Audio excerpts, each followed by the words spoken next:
está relacionado más bien con Monte Shasta en California, o sea, con todo un grupo de personas que dicen canalizar mensajes ya de gente de la época de la Lemuria, de la época de Atlántida, o sea, en la Biblia, pero eso ya otra cosa. En la Biblia, cosas, sí.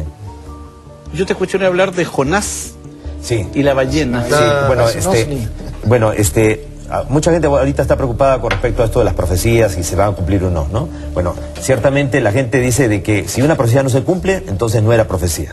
La Biblia nos dice precisamente en el libro de Jonás que Jonás recibe el encargo de Dios de ir a predicar a Nínive porque viene una terrible catástrofe, una terrible desgracia. El pueblo de Israel había sido deportado y exiliado hacia Asiria. Entonces, Jonás decide no cumplir esta misión porque tiene temor de que el rey lo mate, que el pueblo lo linche, ¿no? Por estar predicando terribles cosas. Entonces él se embarca pues por el Mediterráneo, alejándose lo más posible de Oriente, y viene una terrible tormenta. Entonces el barco está a punto de naufragar y el capitán y la tripulación arrojan la carga al mar para que se pierda la carga y no el barco naufrague. Entonces Jonás, arrepentido, le dice al capitán y a la tripulación: mire, la culpa ha sido mía, no he querido hacer la voluntad de Dios y por eso ha venido esta terrible tormenta. Arrójenme a mí al mar y la tormenta cesará. Y como estaban botando al mar todo lo que no servía, lo arrojaron al mar. Ya en el mar se lo tragó un OSNI, un objeto submarino no identificado, porque si hubiera sido una ballena, la ballena es imposible que se lo coma, porque tiene filtros, tiene unas barbas ahí, ya que impiden que nada grande entre. Ahora, un cachalote, los jugos gástricos del animal lo hubieran hecho puré. Entonces, durante 3 días estos seres lo tratan de convencer a Jonás de que él tiene que ir a predicar. ¿Por qué? Porque ellos no es que no puedan, no deben interferir, porque cada vez que han interferido en su planeta la han embarrado. Entonces, él acepta, va y predica al rey de los asirios y al pueblo, y no ocurrió nada. Según la Biblia dice de que no se cumplió lo que se había anunciado. Entonces Jonás estaba confundido y dice: Señor, me has hecho hacer el ridículo, yo anunciando terrible desgracia y al final no pasó nada. Pues de eso se trataba, Jonás, que la gente se arrepintiera, que la gente se uniera, orara y todo cambió. Sí, pero hubieras permitido la mínima desgracia para que yo no haga el ridículo.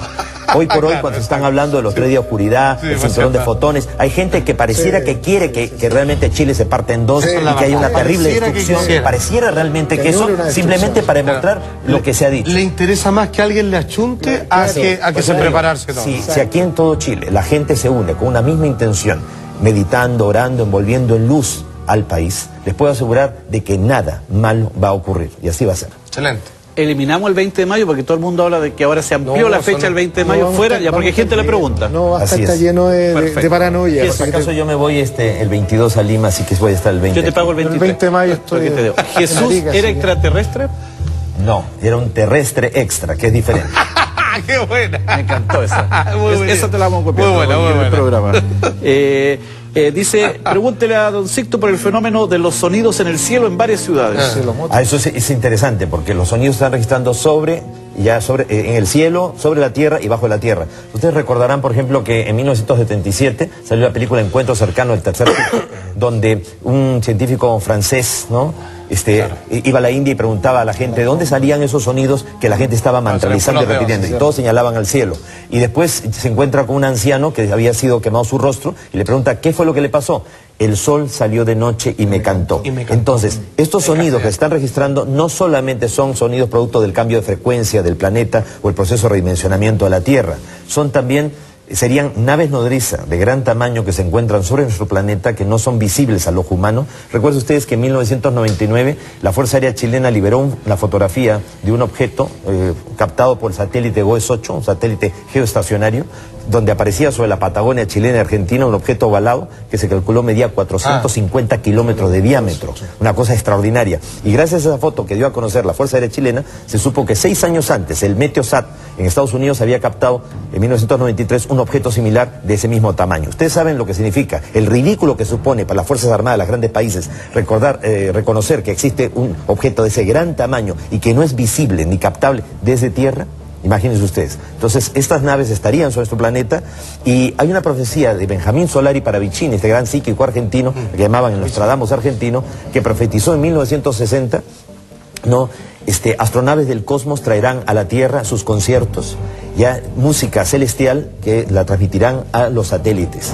O sea, ya estaba en 1960 anunciando de alguna manera estos sonidos que iban a venir también del cielo. No solamente serían sonidos provocados por el choque de las placas tectónicas, algunos serían eso, pero otros serían también de origen Una pregunta para extraterrestre. Rodrigo y también después súmate a contestarla, Sixto.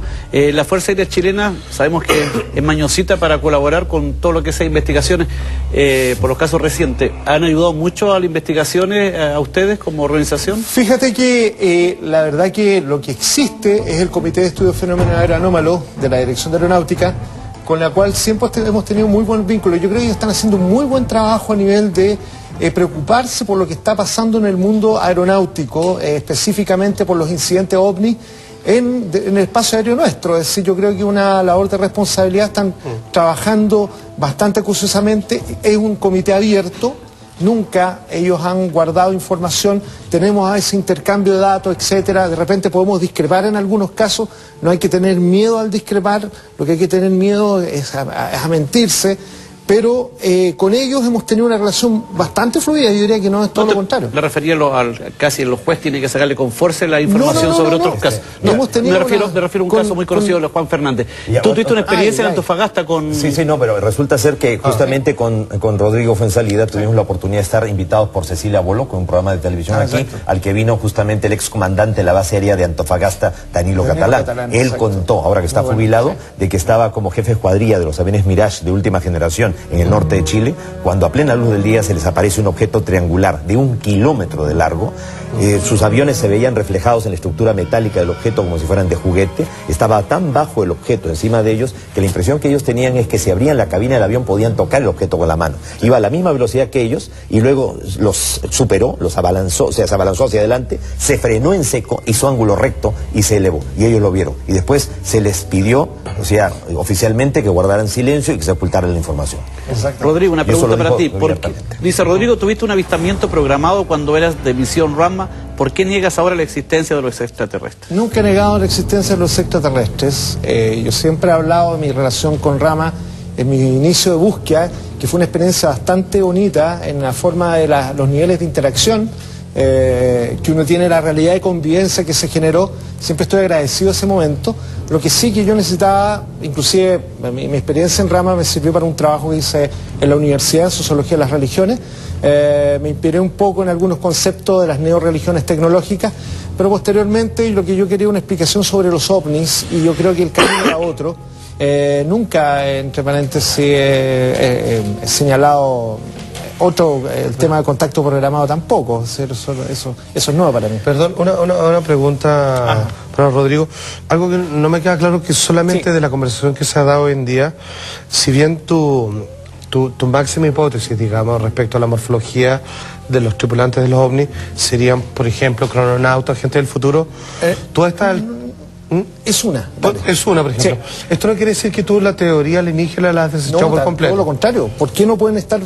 ¿Por qué no puede ser un conjunto de cosas? Yo siempre he dicho que el fenómeno ovni puede que sea directamente proporcional a la capacidad que tiene el universo de generar vida inteligente en esta y otras dimensiones. Perfecto, eso lo tenía claro. Y algunos, de hecho, sirven para emparentarlo con fenómenos de tipo fantasmagórico y otras cosas, poltergeist, y cuantas cosas. Ahí estamos, cada vez estamos, muchas cosas. Es complicado porque nuestros sentidos a veces no dan para poder converger en la cantidad de fenómenos maravillosos que hay alrededor nuestro. Pero hay que estar con la mente súper flexible al respecto.